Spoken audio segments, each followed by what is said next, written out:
നാമത്തിന് മഹത്വം ഉണ്ടാകട്ടെ.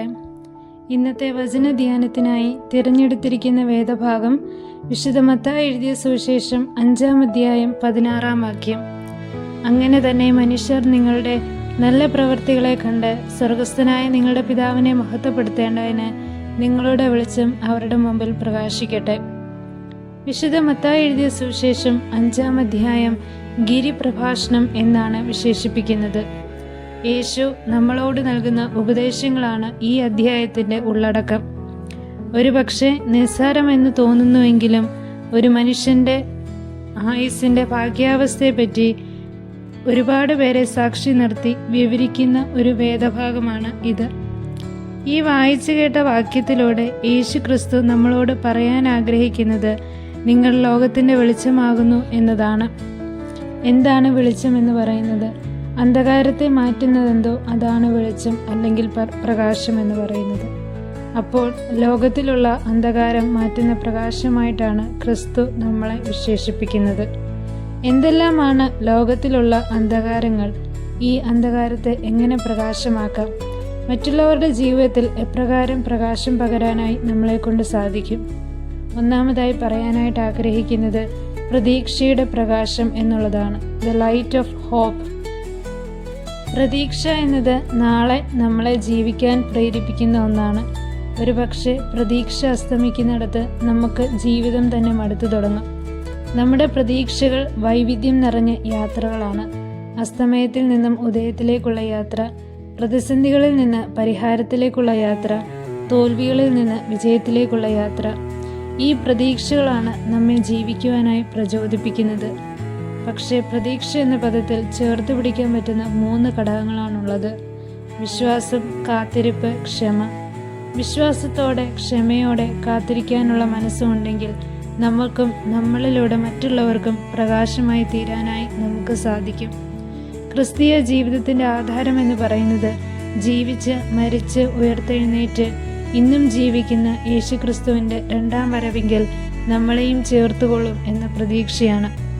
പാട്ടുകാരൻ പാടുന്ന ഇപ്രകാരം വരികളുണ്ട്: മുന്നിലൊരു ചൂട് വെപ്പാൻ മാത്രമിട കാണുന്നു ഞാൻ, ആയത് മതി എനിക്ക് ശേഷമെല്ലാം ദൈവഹിതം.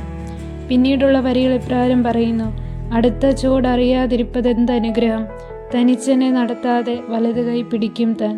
ജീവിതത്തിൽ വളരെ അപ്രതീക്ഷിതമായിട്ട് വരുന്ന വിഷമങ്ങൾ നിന്ന് തനിച്ച് നടത്താതെ ദൈവം കരുതുന്ന വിശ്വാസത്താൽ ലോകത്തിൻ്റെ അന്ധകാരങ്ങളെ പ്രതീക്ഷയുടെ വെളിച്ചത്തിൽ നിർമ്മാർജ്ജനം ചെയ്യുവാൻ നമുക്ക് സാധിക്കട്ടെ.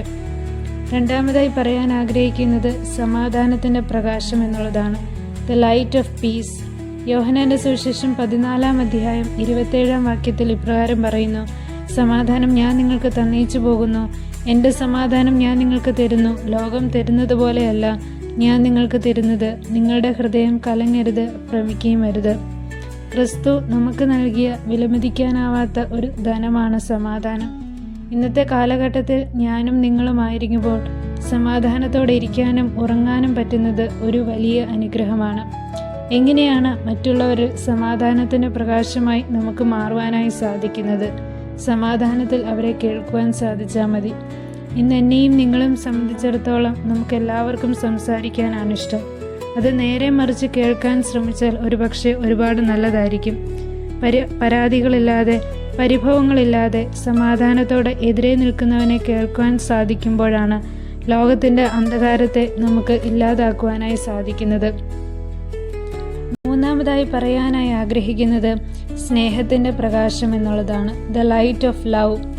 വേദപുസ്തകത്തിലെ താക്കോൽ വാക്യമായ വിശുദ്ധ യോഹന്നാൻ എഴുതിയ സുവിശേഷം 3-ാം അധ്യായം 16-ാം വാക്യത്തിൽ ഇപ്രകാരം പറയുന്നു: തൻ്റെ ഏകജാതനായ പുത്രനിൽ വിശ്വസിക്കുന്ന ഏവനും നശിച്ചു പോകാതെ നിത്യജീവൻ പ്രാപിക്കേണ്ടതിന് ദൈവം അവനെ നൽകുവാൻ തക്കവണ്ണം ലോകത്തെ സ്നേഹിച്ചു.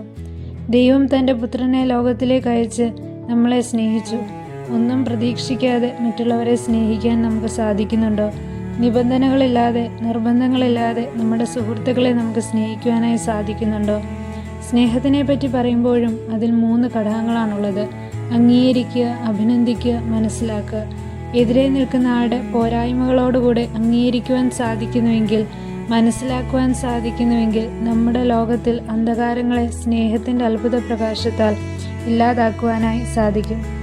മറ്റുള്ളവരുടെ ഉള്ളിൽ പ്രതീക്ഷയുടെ പ്രകാശമായി, സമാധാനത്തിൻ്റെ പ്രകാശമായി, സ്നേഹത്തിൻ്റെ പ്രകാശമായി നമുക്ക് തീരാൻ